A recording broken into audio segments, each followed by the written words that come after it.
সন্ধ্যা প্রায় ছুঁই ছুঁই। চেন্নাই রেল স্টেশনের প্ল্যাটফর্মে লোকজনের ভিড় কমে এসেছে।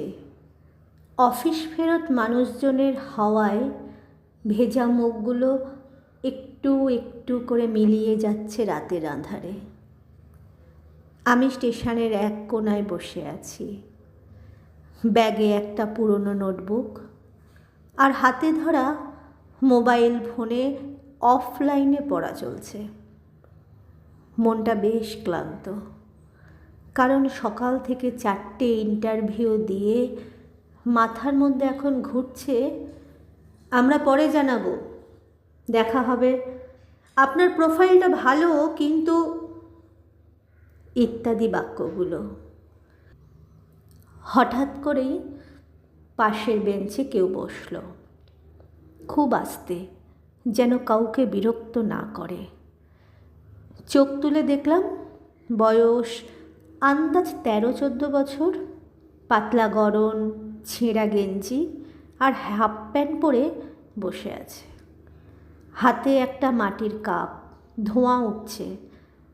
পাশে একটা ছেঁড়া ব্যাগ, ব্যাগের গা দিয়ে মাটি লেগে আছে, বোঝা যাচ্ছে মাটির কাজ করে। সে খুব যত্ন করে চায়ের কাপে চুমুক দিল। আমি আবার চোখ নামিয়ে মোবাইলে মন দিলাম, কিন্তু কানে ভেসে এলো একটা ছোট্ট কণ্ঠের প্রশ্ন, দাদা আপনি কি চাকরি খুঁজছেন? আমি অবাক হয়ে তাকালাম, বললাম হ্যাঁ, কিভাবে বুঝলে? সে হেসে বলল, আপনার চোখে ক্লান্তি আছে, কিন্তু হাল ছেড়ে দেননি, সেটা দেখা যায় মুখে।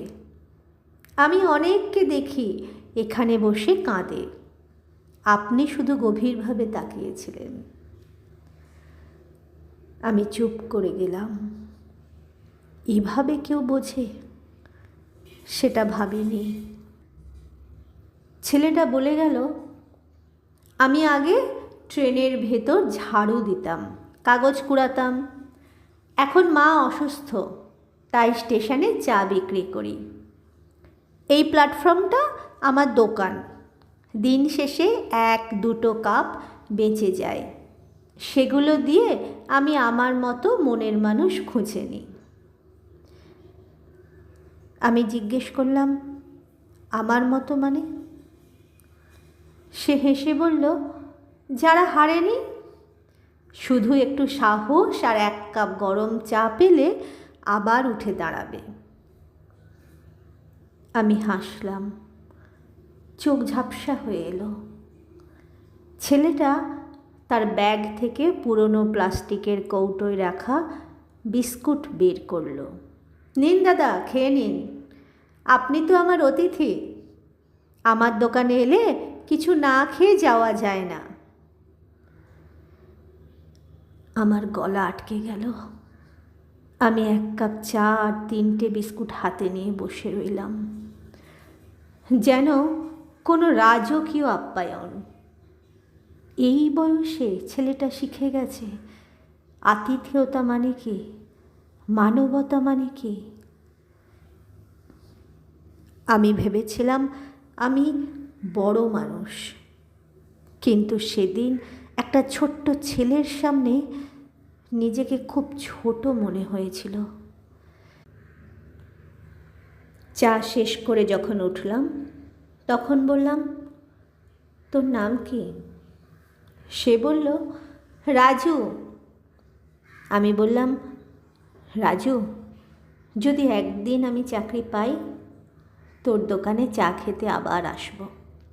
সে বলল, আপনি আসবেনই দাদা, কারণ আমি জানি যারা পরিশ্রম করে তারা কখনো হারে না। আমি উঠে দাঁড়ালাম, পকেট থেকে কিছু টাকা বের করে দিলাম। রাজু পিছিয়ে গেল 1 পা, বলল, না দাদা, এই চা বিক্রি করার জন্য ছিল না, এটা আমার তরফ থেকে বিনা পয়সার সাহস। আমি থমকে গেলাম।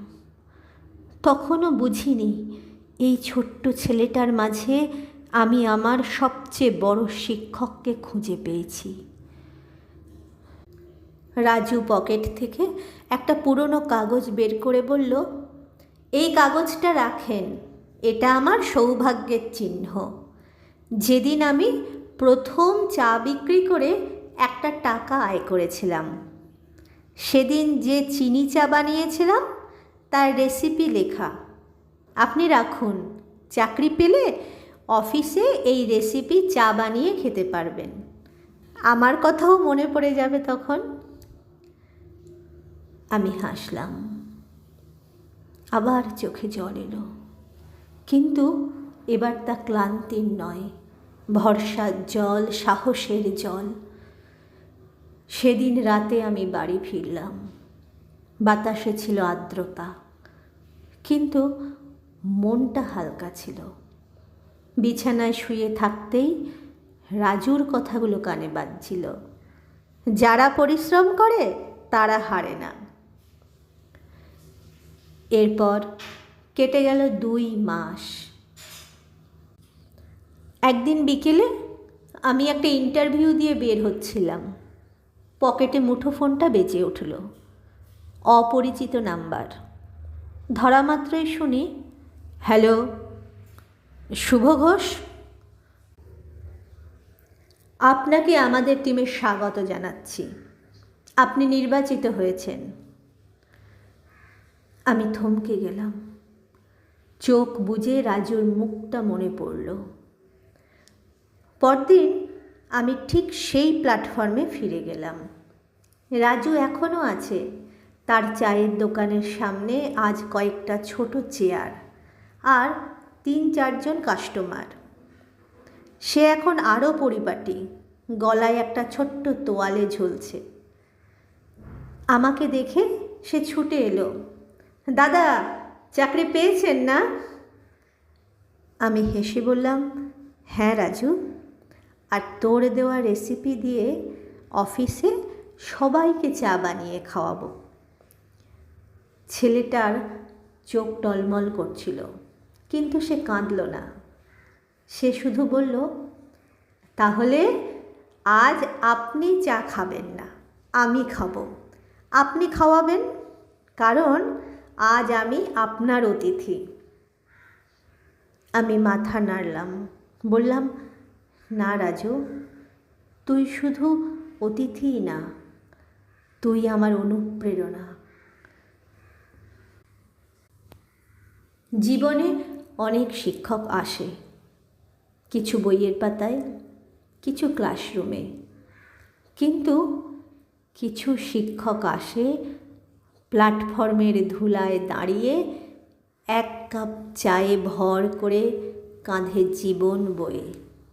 তারা আমাদের শিখিয়ে যায়, আশা যখন হারিয়ে যায় তখন ভরসা হয়ে আসে একটি গলা, যে বলে, আপনি হারেননি, শুধু একটু থেমে গেছেন।